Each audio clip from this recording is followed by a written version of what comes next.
All right, let's dive into Rich Dad, Poor Dad. It feels like this book is practically everywhere, right? Everyone who wants to break free from the 9 to 5 and be like financially independent seems to have read it. Yeah, it's definitely been super influential. I mean, it really challenges the way most of us think about money. For sure. Okay, so the whole thing is built around this idea of contrasting philosophies, right? Rich dad versus poor dad.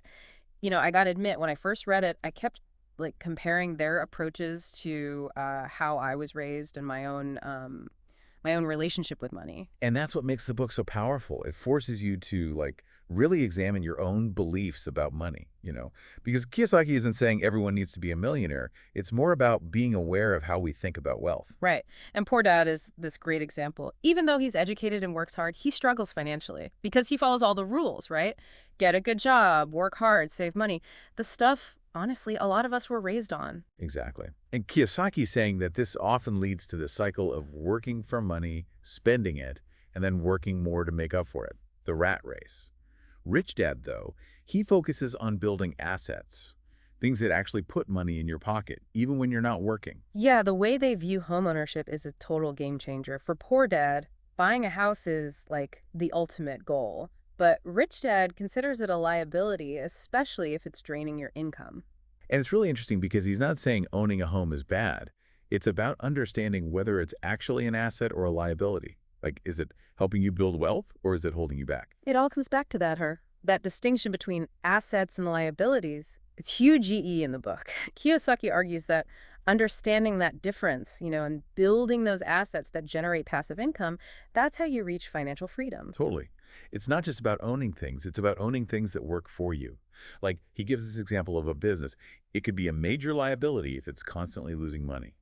But if it's profitable and well managed, then it's a powerful asset. That makes a lot of sense. But what about those of us who aren't entrepreneurs? Can we still build assets and like escape that rat race? Definitely. The book talks about all sorts of assets, real estate, stocks, bonds, even things like intellectual property. Yeah.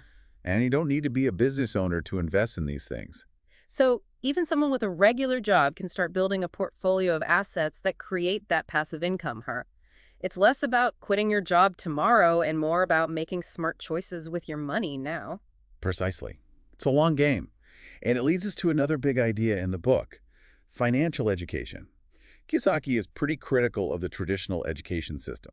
He says it doesn't prepare us to manage our finances in the real world. Yeah, it's true. I mean, we learn history, science, math, all important things, of course. But how to budget, invest, build wealth, not so much. I feel like I learned more about money from Rich Dad, Poor Dad than I did in, like, all of school. And for me, one of the biggest takeaways was that traditional education often prepares us for jobs, not for building wealth.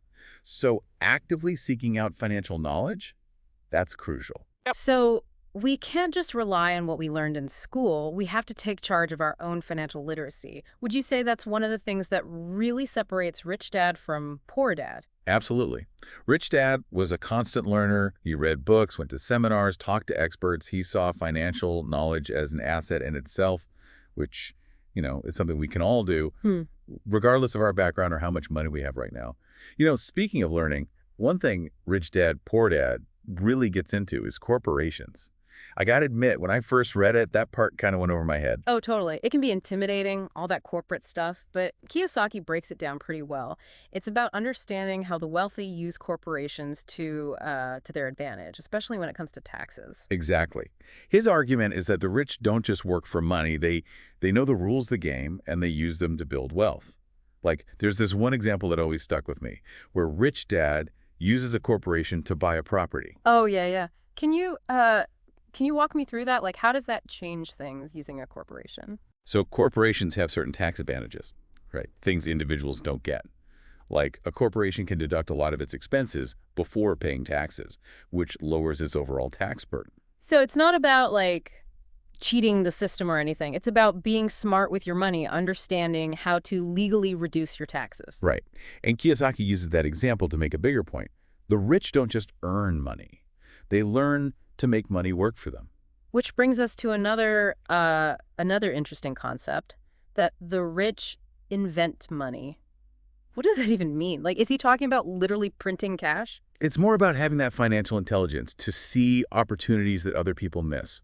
Rich Dad, He was always challenging the way everyone else thought about things. He wasn't afraid to think outside the box to make money. Were there like specific examples in the book that illustrate that? Oh yeah, definitely.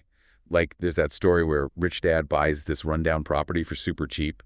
Everyone else thought it was worthless, but he saw potential where others saw problems and he turned it into, successful venture. So it's about seeing that potential and having the guts to act on it. Yeah. Having that entrepreneurial spirit, being creative and not being afraid to take calculated risks. Okay, so we've talked about financial education, corporations, and inventing money. But for everyday folks, what are some practical steps people can take, to start applying these ideas? One of the most down-to-earth pieces of advice in Rich Dad, Poor Dad is to work to learn, not work for money. It's about focusing on skills, not just a paycheck. I really like that. It's easy to get stuck in that need a job, get a job mindset. But building skills that have value, that can open so many more doors. Exactly. Kiyosaki actually talks about the importance of sales, marketing, and management skills specifically.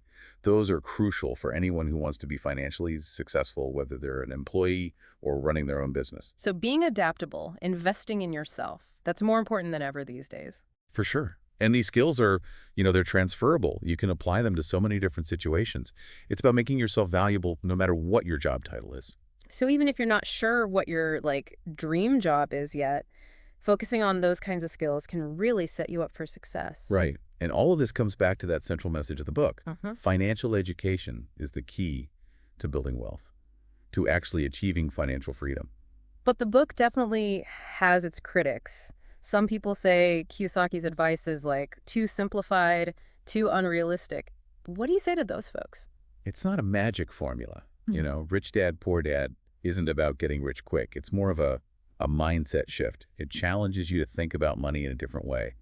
And ultimately, it's up to each person to take those ideas and make them work for their own situation. Yeah, like a blueprint, not a step-by-step instruction manual. You got to put in the work and figure out how it applies to you. Yeah, it's about taking ownership, right? Taking control of your financial future, not just doing what everyone else does. Exactly. And that's what I find so inspiring about this book. It's not just about, having a lot of money. It's about aligning your finances with your values, creating a life that you really want. Financial freedom, but also freedom to, live life on your own terms. But before we wrap up, I kind of want to distill some of the key takeaways, the actionable stuff. What's one thing people can do, right now, today, to put these principles into practice? Honestly, just commit to learning more about finances. Even if it's just like 15 minutes a day, read a blog post, listen to a podcast. That's super manageable. Yeah, it's not about being an expert overnight, just consistent learning. What else comes to mind as a key action step? Well, Kiyosaki's big on focusing on assets, Yeah. right? Stuff that brings in money, even when you're not working. So maybe look into different investments, real estate, stocks, or even think about a side hustle, something you can do on the side. And it doesn't have to be this massive thing, right? Building assets can start small, putting a little bit into an index fund, maybe renting out a spare room, like on Airbnb. Exactly. Just start taking those first steps, even if they seem tiny. And as you learn more, you can get more ambitious. And of course, Rich Dad Poor Dad is all about being aware of your spending too. Oh, absolutely. Budgeting. Maybe not the most exciting thing, but it's crucial, right? It frees up money so you can invest it. Make it work for you. So track your spending, cut out the unnecessary stuff, and prioritize, like saving and investing, stuff we can all start doing right now. Totally. And lastly, you got to be willing to take some risks. Calculated risks, of course. Yeah. But one of my favorite quotes in the book is, "Don't let the fear of losing be greater than the excitement of winning."